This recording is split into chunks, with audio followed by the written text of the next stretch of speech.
Hello, everyone. You're watching the Digital Native Podcast, where we talk to engineering leaders about what they're building and what they're learning along the way.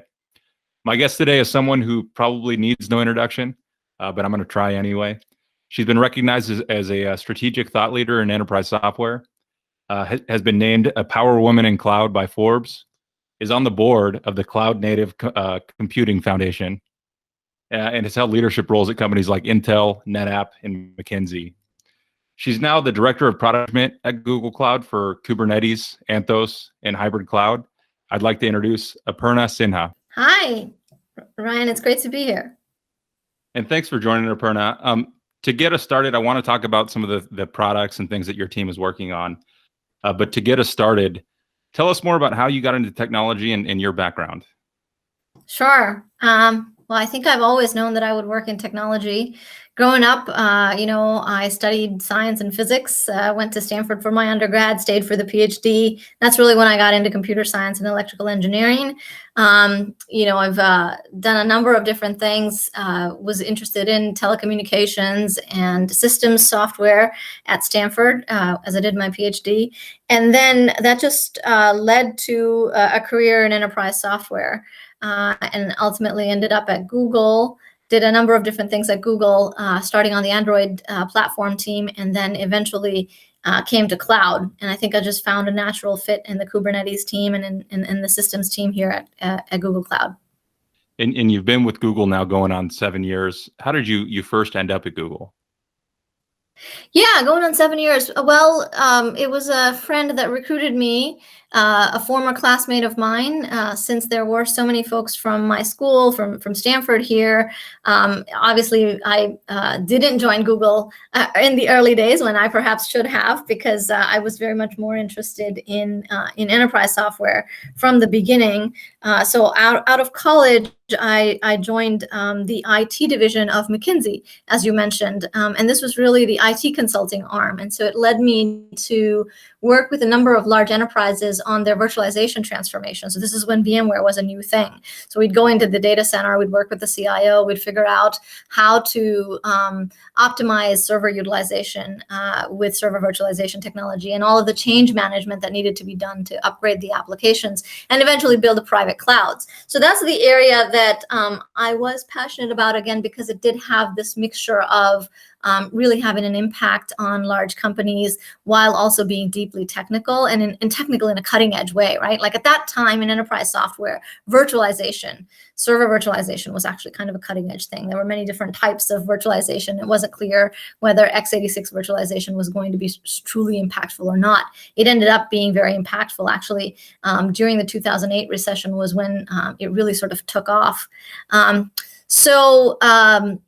Yeah, I ended up in Google Cloud. I worked at NetApp after McKinsey, running their sort of private cloud manageability, storage manageability capability as a product leader there.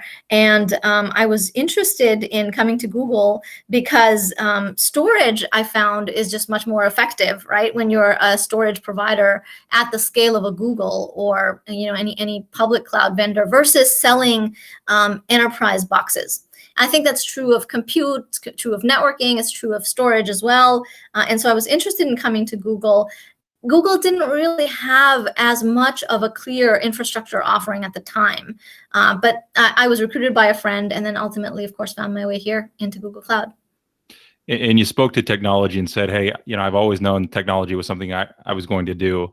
Is that because it came easy? Is that because you found it interesting?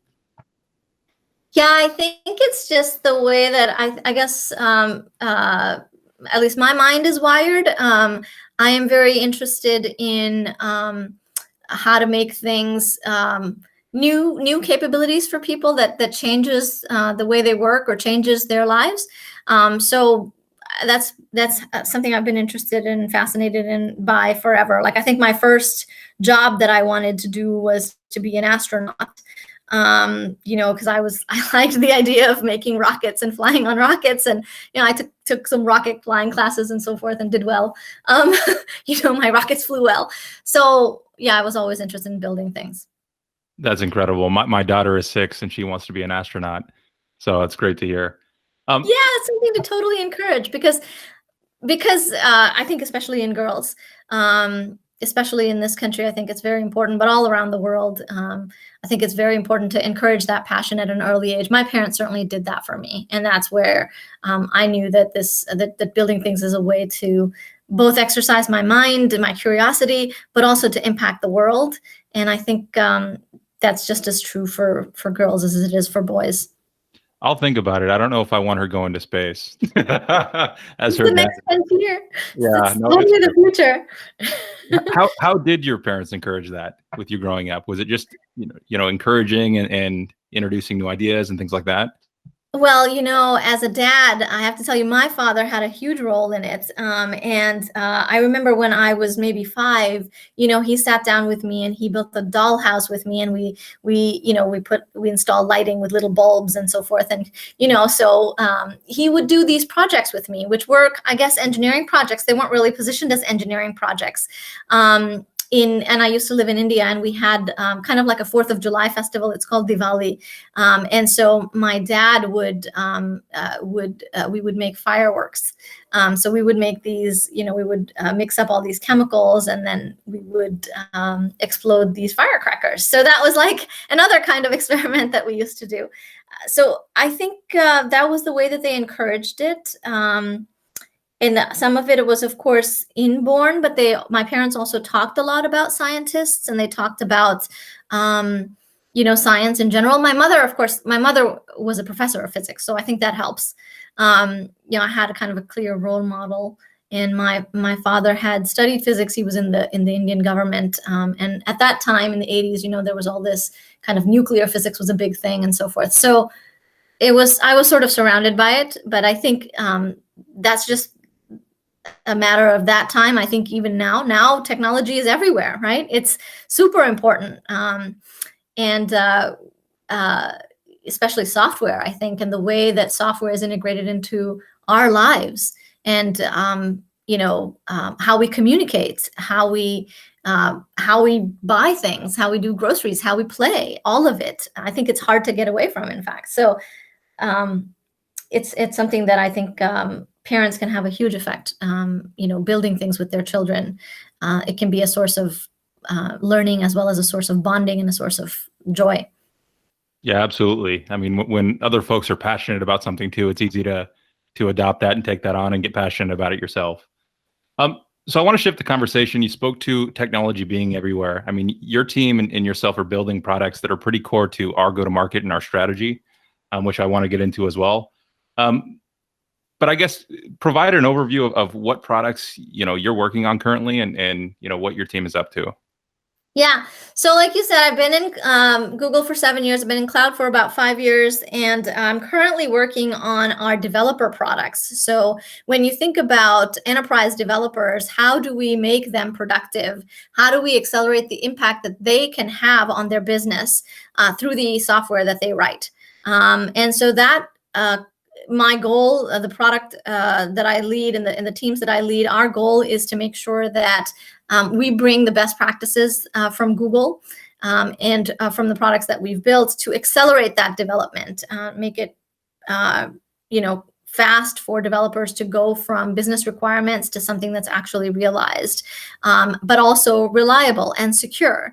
So has built-in security and compliance capabilities, and is reliable. So it has built-in capabilities for, say, rollbacks or canary rollouts, all of those things that at Google scale we have a lot of experience doing, because we run these global services that are extremely, just think of search, that are extremely low latency, highly reliable, extremely redundant on distributed infrastructure.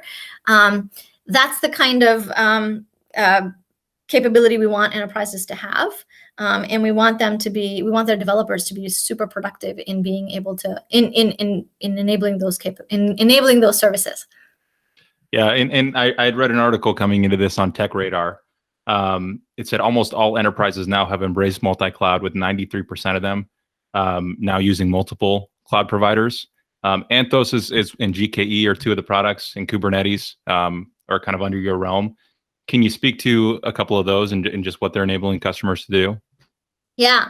Yeah, so I started with Kubernetes in 2016, at the very beginning of 2016, when containers were still a pretty new thing. And I was one of the main product managers for the Google Kubernetes engine and Anthos product lines over the years. But even when I started in 2018, you could sort of see the parallels between what had happened with virtualization, with server virtualization, and that had caused a step change improvement in both utilization of infrastructure as well as the agility with which developers and operations teams could release software. So that had happened. One step change had happened, but containers brought another level of agility and another level of utilization and resource efficiency because they are a higher level of abstraction, because we're not talking about having multiple operating systems running on a hardware server. We're talking about having multiple processes and multiplexing between those processes inside a single operating system. So the level of efficiency is higher, but also the speed is much higher, because the agility with which, the speed with which you can start containers and the speed with which you can scale them up and down is, in the sub-second range. Whereas for an entire operating system, it could be minutes. And of course, these things are always being worked on, but then there's just orders of magnitude benefits. So that's the kind of step change improvement in terms of agility and in terms of utilization. But the other big benefit of containers is that they're very portable. So anywhere where you have a Linux operating system, and now of course we're expanding to Windows as well. So Windows containers is new, but Linux containers have been around for certainly a while. And with Kubernetes, we've orchestrated Linux containers, which is that we provide a really efficient way to run services using containers underneath. And so that makes those services run efficiently. It makes those services be extremely scalable, and it makes them portable, because as long as you have an underlying OS kernel that is a Linux kernel, that container can run anywhere, and therefore that service is portable. And that opens a whole new realm of possibilities with regard to hybrid and multi-cloud. And it's extremely important in the enterprise context, because 90% of, well, now less, but 70 to 90% of enterprise spending and enterprise applications are on-prem, especially when we talk about the highly regulated industries like healthcare and financial services. A lot of their infrastructure as well as their applications are running on-prem for historical reasons, but also for reasons of regulatory compliance and just that's where their current investments are. So if you have a paradigm which allows you to get some of the benefits of cloud in an on-prem environment and do it in a way that's portable, that's extremely attractive, because that gives you the flexibility that you can move when you want at a pace that is appropriate for you. It's also really attractive for developers, because it means that they can develop once and they can deploy in multiple locations, and that has a inherent productivity benefit, right? So of course, it's not as simple as that. There are differences between the different environments that need to be accounted for, but there's a fairly good level of abstraction that Kubernetes is able to provide on top of the networking, on top of the storage, on top of the compute, that sort of takes those individual changes of the infrastructure, the differences of the infrastructure, and abstracts them away, allowing developers to deploy their applications on different types of infrastructure, but in the same way, using the Kubernetes API. And that's fundamentally what led us down this path of, oh, hey, we think we have a technology that provides cloud benefits of speed, of utilization, but it provides it in a way that can be used wherever your application happens to need to run. That's what got us into Anthos. Yeah, and I think you alluded to a lot there. But one question that I had is, Kubernetes. I mean, it's fairly new in terms of the landscape and what folks are doing. But it's to Google, it's not necessarily new. Can you speak to kind of Google's history with containers? Yeah. So I talked about. I talked about search, right? And search being such an impressive application that it runs globally with such low latency, such high reliability on distributed infrastructure that is low-cost infrastructure. And so this is kind of going back to when I was a PhD student at Stanford. Everyone was always in awe of how did Google do it? How did Google run such an amazingly useful, low latency, highly reliable application without really a very robust business model? I mean, how did we do it? We must have really, really low cost hardware, and indeed we do. And the way that Google did it, it was with containers.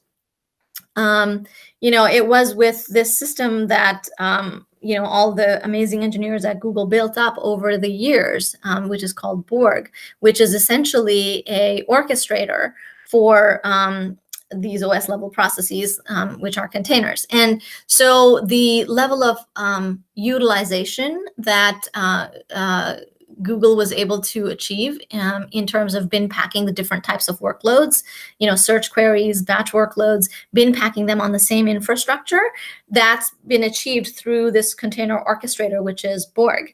And the ability to get that utilization, the ability to get that scale up and scale down, which is related to utilization, but it's also just related to being able to serve the capacity. And then the way that we've written our applications for this distributed architecture, this distributed infrastructure underneath, the whole idea of writing applications as microservices. That is something that I think it comes from the experience of building search and then a whole host of other applications that Google provides to the world. And it was, I would say, our secret sauce for a long time. But over time, of course, distributed systems is an evolving field in the world and in academia, and a lot of these capabilities have been explored and shared with other companies and with the rest of the world, and so they're becoming commonplace now. Everything from how do you run on cloud, how do you manage those systems using containers, using Kubernetes, to the SRE best practices, and how do you write applications that are microservices that can scale in that way. Yeah, you spoke to Borg. I started at Google a couple of years ago, and one of the quotes I saw coming in, I don't know if Urs actually said this, but he said, so let me get this straight. You want to build an external version of the Borg task scheduler. It's one of our, most competitive advantaged, one of our biggest competitive advantages. And something we don't really talk about externally. And then on top of that, you want to open source it.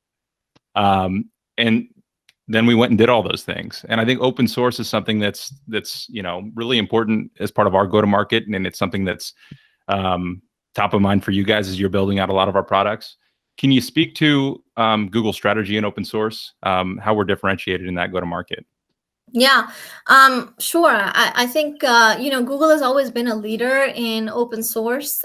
We've got numerous contributions to numerous open source projects. And I think that certainly we've initiated several open source projects. We've also contributed to open source projects. And we sort of have this philosophy of, contribution is extremely important. So when we use an open source piece of software, like, for example, Envoy is a software that we use. And it's something that I think we are now either the number one contributor to Envoy. I think we are the number one contributor to Envoy. And so our philosophy is to use open source as a contributor, like to be a contributor to open source if we're going to use it, but also to contribute open source ourselves. And obviously we're thoughtful in terms of when and what to contribute to open source. Often when we're contributing something to open source, it's because we think that there is a technology standard that should be established or can be established in the industry, because there are sort of best known methods. And we see that, the time is ripe, or, many companies are looking to do something similar. I think that's what happened with Kubernetes, is that we noticed that, there were many companies that were looking to use containers, and there had been a couple of attempts to build container orchestrators that were perhaps a little too limited, that were maybe very specific to certain types of applications or certain types of application frameworks, and maybe didn't have the best didn't have all of the best known methods baked into them. And so I think that's where we saw an opportunity to take some of the learnings that we had from Borg and really make them. I mean, we had written, I wasn't involved in writing these, but the Borg team had written papers about how Borg worked. So it wasn't something that we were particularly secretive about anymore. I mean, we had 15 years of building that and putting it in production. It was something that the team wanted to share with the world, except we had done it through papers. And I think with that too, you mentioned papers. None of this is new. I mean, many of the innovations and white papers that have been published by Google, have solved internal challenges, and then we release those to the public, and we get solutions like HBase and Hadoop, TensorFlow, Kubernetes. There was an Istio announcement. I mean, it seems to be a long, running strategy. None of this is new. Why do you think that Google is so heavily invested in the open source community? Well, I think that there is a natural interest in sharing what we know. It's a little bit of a it's kind of, I think from an engineering and science perspective, it's natural to when you have a discovery or you have a way of doing something that's truly remarkable, that you do share that back with the rest of the industry, certainly at an appropriate time. And in many cases, it's for collaboration, because we want to collaborate with developers outside of Google, and we want to collaborate with companies outside of Google. There are many cases where it makes sense to do that because it's something that would benefit. It would, it's a rising tide that would lift all boats, or everyone would benefit from it. An area of that has those characteristics is security, for example. And so in security, there is for example, open source software security is something that we're working on right now. There's a lot of open source software, many different types of modules out there, and everyone benefits from having more secure software, but it's not something that is a responsibility of one particular company. So when we create, say, software that helps with discovering vulnerabilities or helps with reporting vulnerabilities, that's probably something that we open source and we share. And it's also something that others contribute to. With Kubernetes in particular, I think open sourcing Kubernetes allowed us to reach a broader audience. It allowed us to reach other companies that were working with enterprises and that could bring those enterprise requirements into the Kubernetes project. It also allowed us to work directly with users. So you get a much broader base of users, individual developers as well as institutional developers that will look at the open source project, will evaluate, will give you feedback, will say this is what's missing, and in some cases they'll also contribute things. I think Google is a lot less dependent on contributions, but we're certainly very appreciative of feedback and user engagement with the projects that we put out. So those are some of the reasons. We also have the Go programming language, and we have a very rich community around that. There's a number of smaller projects that we have, open source projects like Knative, like Tecton, that are also, in some cases, they are bringing capabilities that don't exist, bringing an alternative that's an open alternative to something that might otherwise only be a proprietary solution. And in some cases, it's a kind of like with Tecton, it's bringing together basic building blocks that are otherwise fragmented across a whole range of solutions. It's a way to bring many companies together to have kind of a more opinionated and less fragmented a way of doing CI/CD, for example. And then we have many other things that are open source, like Android has an open source base, and so does the Chromium project. So we've got a lot of experience, I think, working in open source, enabling it to be very widely adopted. And I love that word. I mean, just being open, and it speaks to the innovation. It speaks to the analogy that I've heard. I mean, moving the conversation now to Anthos, the analogy that I've heard that really stuck home with me is we're trying to be Linux for cloud is kind of the goal, or we're trying to be Android as opposed to iOS. Really being kind of that open player. Can you speak to Anthos? I think there's a lot of excitement around this and quick adoption. But can you speak to what it is and what kind of services it's comprised of? Yeah, so Anthos is a services platform. It really is, like you said, it is a software base that is portable, can run in a variety of different environments. It separates out, abstracts out the infrastructure that it's running on, and provides a platform on which services that are cloud native services can be run. They can be hosted, they can be built, they can be managed. And so it has a lot of the building blocks that you would need in a service management platform. It has obviously a base layer, which is a container orchestration base layer. And then it has a services layer, which helps you monitor your services, secure your services, and control your services, control the traffic to your services.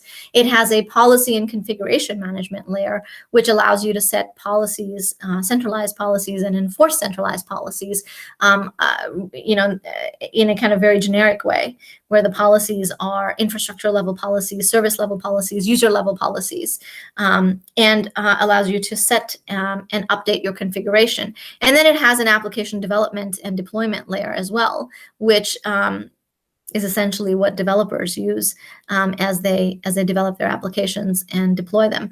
And it has this benefit, kind of like what you said, the Linux of the cloud. It has this benefit that you can write once and you can deploy in many environments, and gives you that common platform. Yeah, and what kind of challenges or problems is this solving for, enterprises or technology leaders and engineers? Yeah, well, you said earlier that 93%, and I think I've seen that metric as well in some of the analyst reports, 93% of enterprises are hybrid and multi-cloud. And often when they're saying those 93% are hybrid and multi-cloud, many, I think 80+% are actually multi-cloud, where they're using more than one cloud.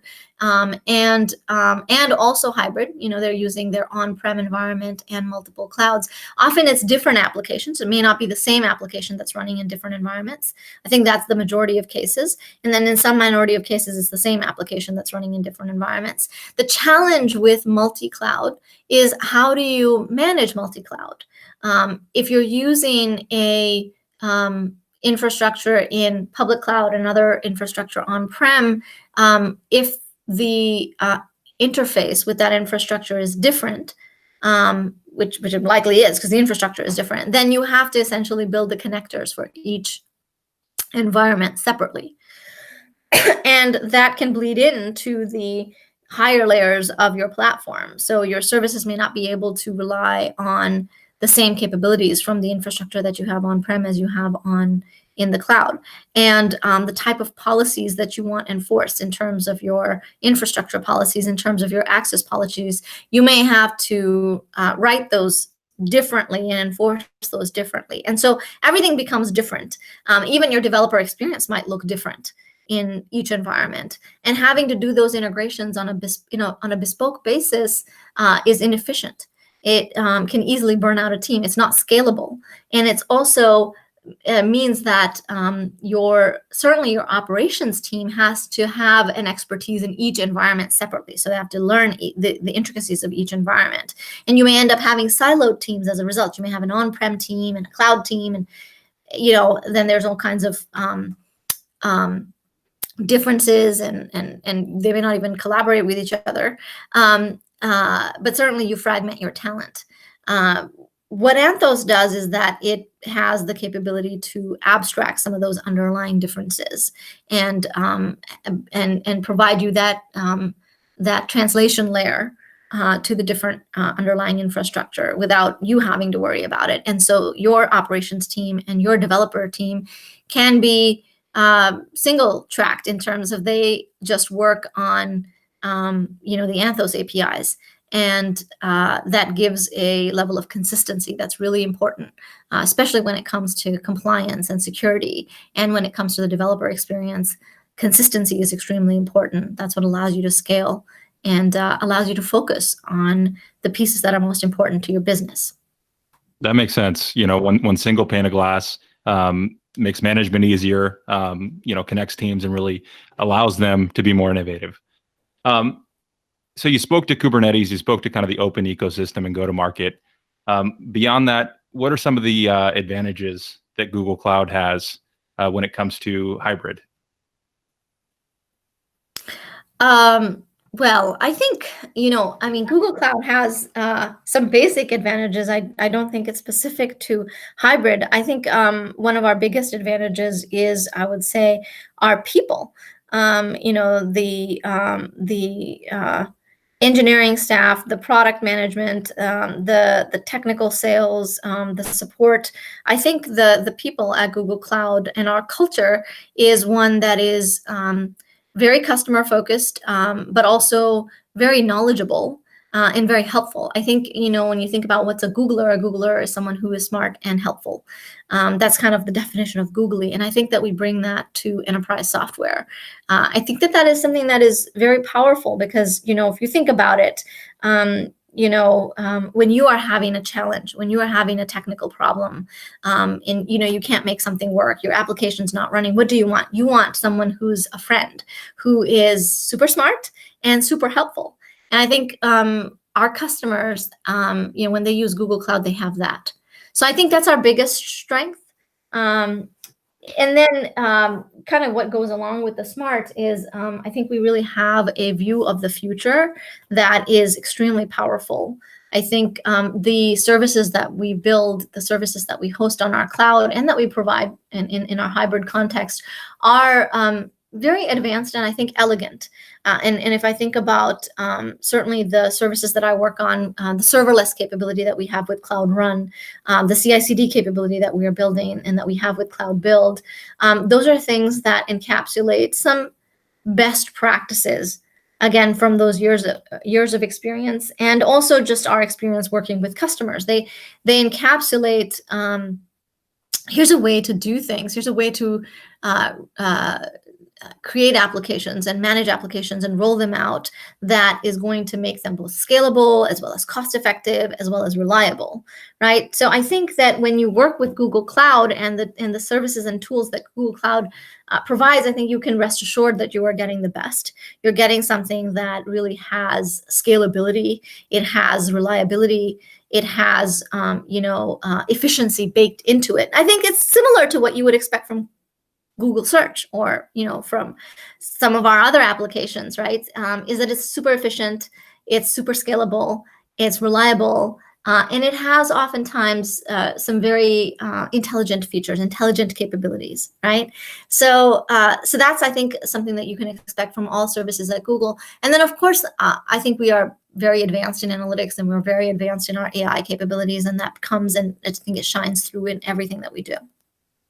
I love that definition that you gave of Googler. That's one of the best I've heard. So thanks for sharing. And then last couple questions on Google Cloud. Any customer stories that you can share related to the products that you guys are working on? And then is there anything exciting on the roadmap? Yeah, I think that there are some very timely customer stories that, that we need to confirm if they're public, but some of the ones that are very timely, as you know, in at this time, because of the COVID crisis and the work at home situation, the environment has changed. And so some of our customers are experiencing strong spikes in demand. In particular, are some of our gaming customers, our education customers, our media customers are experiencing extreme spikes in demand. So for example, one of the customers on one of our serverless products is Khan Academy, which is a online learning institution. And I don't know exactly, I don't remember exactly how much, but their demand has gone up significantly. And so what is really nice, about my job and the work that my team does is that we are able to scale seamlessly. We have, in a very efficient manner, been able to scale up to meet whatever demand Khan Academy needs. And that has just been no issue. I think it's been a pleasure. And that's also true for our gaming customers and also for our media customers. I think on the other hand, you have some industries which have had a decline in terms of their demand. So for the travel industry and the hospitality industry, for example, and the benefit of our offering with Cloud Run is that we also scale down. So and the billing model is so effective because you're only paying when there are requests that your system is serving. And so the automated scale up and scale down, and the speed with which the system scales up and scales down, and the highly efficient billing model of the cloud has been very, very valuable to our customers at this time. I think that's one thing that I would say. Also, there are a number of COVID-specific applications, COVID-specific websites that various public sector, state governments have launched using Cloud Run. That also have have been really quick to get up and running and have a really nice opinionated architecture underneath. So I think it does point to a trend as well, which is that increasingly enterprises, they need to have IT that's very responsive. That's very responsive to the external environment, can build applications quickly, can get them running quickly. There's not a lot of underlying infrastructure work and bring up that should be done with that. It should just be automated. And then the application and the infrastructure needs to be responsive to demand. And I think that's just become a kind of a common understanding that the infrastructure needs to be responsive to the demand. So those are things that I see. And then the built-in security and built-in developer experience and best practices is something that enterprise customers in particular expect. And I think that our serverless capabilities provide that as well. And that's one of the big benefits of this product line. So anything in particular that you're excited for on our roadmap? Yeah, I mean, I think there's many things that I'm excited for on the roadmap. I think particularly on the developer experience side, the ability to bring a continuous integration, continuous deployment capability that truly helps developers be efficient and productive and avoid mistakes, to detect them early, and for us to build in security and policies into the developer flow. I am really excited about the impact that can have in large enterprises. So when we talk about the large banks and we talk about even healthcare, there is a lot of regulatory, there is a lot of compliance, there's a lot of policies about who can, access what, and and who should approve what, right? That is something that we are developing a framework to encapsulate those policies and automate them. And provide auditing and monitoring of those policies in a way that's separate from the developer workflow. So the developer workflow just kind of has that built into it, has that security and compliance capability built into it. And so developers can do the continuous integration, continuous delivery. They can launch hundreds of times a day. They can update the application. They can launch new applications in hours. Those are things that gives the business agility. But so you imagine like hospitals having that level of agility, right? Where they can update their systems that quickly. They can launch new capabilities to their patients that quickly. They can bring those online. That has tremendous impact, especially, as we think about what's happening around us today. That has tremendous impact, and that is game-changing capability. And I believe that the work that we're doing is going to enable that and is enabling that. So I think this interplay of developer agility with enterprise policy and governance and that capability being built into the developer tooling is what I'm most excited about as far as roadmap. No, that's great. And thanks for sharing. So shifting the conversation a bit more personal now, I guess to start, any favorite projects that you've been involved with while you've been at Google? Well, I mean, I think there's nothing that can beat Kubernetes. So my favorite project of all time is working on Kubernetes. I started with Kubernetes when we supported 100 nodes. And now I think we're well on our way to more than 5,000 nodes per cluster. And we have a multi-cluster plan as well that's actually in GA. So I've seen and been responsible for, the container interface, the container runtime interface, the storage interface. We've been part of bringing not just stateless apps, but stateful applications to Kubernetes, and then the Kubernetes extensibility model. So these are just aspects of the project. I think that's definitely my favorite project. Yeah, I've read somewhere that Google launches on average 4 billion containers per week, which breaks out to 6,600 per second. It's pretty crazy. Yeah. Across all of our systems in Google, that's the right order of magnitude. I think it may be higher than that by now. It's a little bit outdated figure, but it's not just that we launch a lot of containers. I think we are able to launch multiple versions of each microservice multiple times a day. Right, that means just the amount of testing that we're able to do, the type of variations that we're able to test, the ability to roll out gradually and roll back, do experiments. Those are the things that we're able to do because of the way that we work, and they're really important to reliability. They're really important to working at the global scale that we do. And you speak to innovation and that being, the DNA of a Googler or part of Google. What's something that you've changed your opinion on over the last couple of years when it comes to cloud technology? I guess there's quite a few things. I think, yeah,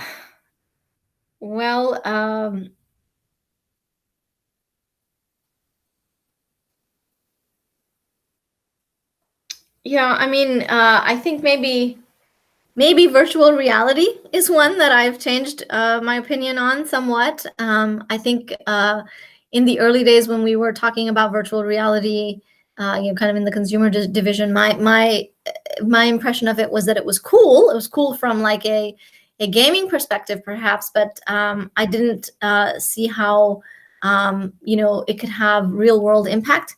And I think it's certainly a technology that has grown on me. Pokemon Go is a game. It's not really a virtual reality game, but it's kind of an augmented reality game. And I think it was 2017 when it launched, and it ran on GKE. And it was one of the games that really kind of pushed us to increase that scalability limit of Kubernetes. Like I mentioned, we used to do 100 node clusters, then we moved to 1,000 node clusters. And I think we had just moved to 2,000 node clusters when Pokemon Go started running on our servers, and it took off. And I think part of the reason why it took off was just so much more fun to play because you could chase these Pokemon. You could be outside chasing Pokemons. And as I think the first time that it occurred to me how augmented reality and ultimately virtual reality could have an effect on the way everybody did things. And now I think, especially with this stay-at-home kind of order, a lot more things are happening over the web, including physical examinations of patients, right? And I think that I definitely see much more of a role for virtual reality and augmented reality in the future now. So that's one area that I think that I'm more bullish on than I was before. Yeah, I don't think anyone was ready for Pokemon Go. I mean, that takes me back. I remember watching the thousands of people in Central Park. I mean, that was a crazy time. So I've read you've openly talked about the importance of confidence. Question I have for you is how have you built up confidence? What advice do you have for maybe someone who's struggling to build that confidence? Yeah, I've thought a lot about it, and I do have some tips. I think there are a couple of things. One, maybe the most important one is to do something outside of your comfort zone.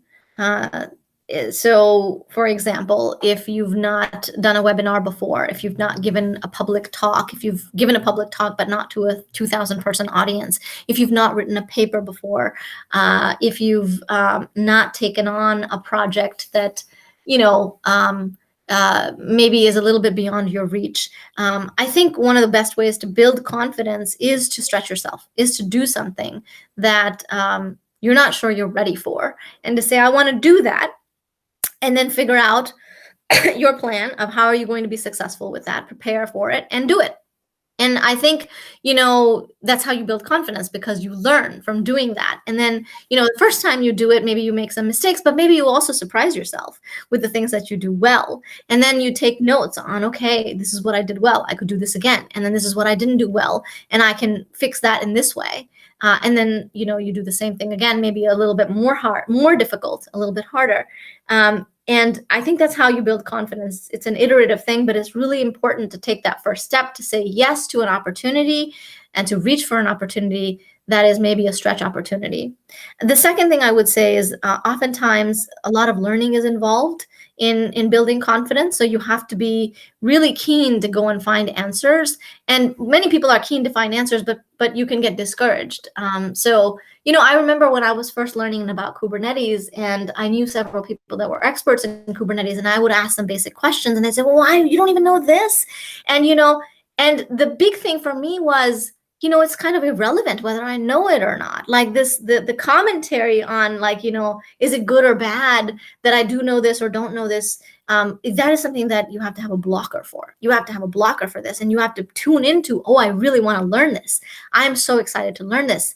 And you just have to allow yourself, and maybe that's what confidence is at the end of the day, is to say that I don't care if someone says that, I'm not ready for this, or that I don't know that, or even if my own voice says that I don't know that, or that I can't do this. You just kind of have to block that out and say, well, I'm excited about this and I'm going to go do it. That's phenomenal advice. And, something I hear all the time, as an answer to this question is just be confident. And it's horrible. I think it's horrible advice, because how do you do that? I mean, you can't just be confident, because confidence comes with experience, and oftentimes failure. So you spoke to that, and I love kind of reframing your mind around failure, asking questions, because you're never going to learn if you don't ask those questions, and not caring about what anyone thinks. You talked about failure there. Can you share a time, in your career where you experienced failure, and what did you learn? Yeah. I think failure is a really hard word, and I am not a big fan of this word. I don't think of things as failing. I think that, sometimes you can say that you didn't succeed at something yet, or you can say that you may have maybe changed your goals. So there's certainly times when I have changed my goals. An example that maybe you could consider a failure, this was my undergraduate thesis. I set out to write an undergraduate thesis, and I was interested in inventing something new. As I mentioned, I was I like to build things. And I was working on a new kind of, I think it was, thing was called atomic force microscopy. I was working on a new kind of microscope, and I was trying to image proteins. And you could kind of say that this was a failure, because I did not really end up inventing a new kind of microscope. The thing already existed, and the improvement that I was trying to make, I didn't really make. But I did complete my thesis. I did complete the experiment that I was trying to do, and I learned a lot from it. Maybe I didn't learn as much on the scientific realm as much as I wanted. I didn't invent the thing that I set out to invent, so it was a failure in that regard. But it actually taught me what I'm good at, and also what I'm excited by, and also how to complete something that doesn't go well. Like how to finish something that doesn't go well for me, and then how to identify projects that I am going to be more passionate about, and how to kind of tailor the situations, especially when it comes to research, how to tailor the situation such that it is something that I can complete and achieve my goal better. And I would say that the next goal that I set for myself in research, I achieved better. But again, I wouldn't qualify everything as a success or a failure. I think in everything that I've done, there's been some level of failure, and there's been some level of success. And it's just a matter of progressively more success and less failure. No, I love the mindset, and I love, kind of your approach. A quote that I love is, it's success in life is the result of good judgment. Good judgment is usually the result of experience. And experience is usually the result of bad judgment, so right. It's really a process to getting there, and then continually moving and iterating. So last few questions I have, what advice do you have for young engineers who are earlier in their career, maybe just getting started? I think that it's always really a good idea to do an internship. So if you're an engineer that's getting started in school, definitely get work experience. Then I also think that it's useful to get some experience in different areas. So something that I'm still working on, because I think one of the talents that many engineers have is the ability to be focused and to be focused on a particular area. But then exploration requires being more open and trying different things. So kind of finding a way to balance exploration and trying new things with focus is really important. especially when you're starting out. You don't know what the next 20 years are going to look like. So as if you can be more open to trying out new technologies, and seeing and maybe going to talks, reading papers, trying out demos, trying out new technology, this is really quite important. I think it's becoming more and more important as the pace of technology and innovation increases. Great advice. What's something that folks might not know about you outside of work? I am a mom. I think people know that. I have 2 little kids, and I'm a dancer, or I like to dance. I used to be a dancer, and I like to dance with my kids. That's awesome. I have a 6 and a 3-year-old, so that kind of leads into my quarantine questions that I have, which is a different experience with young kids. But a couple questions regarding quarantine. Any books that you've read or shows that you've been watching during quarantine? Yeah, so I have not been doing a ton of reading or show watching. I've been trying to build up my schedule so that I can be efficient and effective at work, and so that's really important. And then also the remaining time that I have, I've been trying to schedule it such that there's some time for exercise, some time to spend with the children, and of course there's quite a bit of just cooking and housework as well. So I've been trying to balance my time between those activities. So there hasn't been a ton. Now, in terms of reading, I've been reading a lot of documents, and we're working right now in Kubernetes to figure out, kind of the definition of an application resource. Where I've been reading a lot on continuous integration, continuous delivery, and on DevOps in general. So that's been like the majority of my reading. There is a book that I picked up, which I'm not very far in, but it's about management. I can maybe find the name of the book. It seems to be good, but I have not made a lot of headway.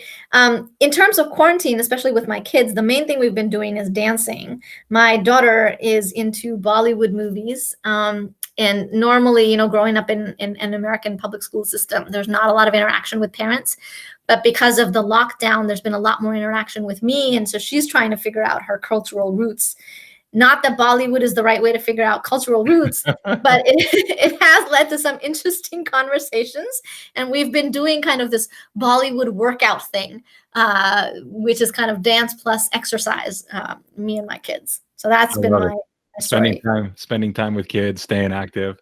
Well, Aparna, I appreciate you being a guest today. Last question: if I'd like to learn more about yourself or your team's work, where do you recommend that I go? Yeah, well, so internally, of course, we have a website. It's called go/app-acceleration. Externally, our Cloud Run product or our Cloud Code product or our Cloud Build product, they all have landing sites, and that's probably the best place to go. We're also working on a solution. It's called the Application Development and Delivery Solution. It's going to be a whole solution pillar, and that should be launching at the end of Q2. So there'll be a lot of collateral for the field and for customers. I think I'm also doing a webinar that is going to be coming out next week. So I'm happy to share that with you. Fantastic. Well, Aperna, thanks again. Appreciate you being a guest. Great. Thank you, Ryan.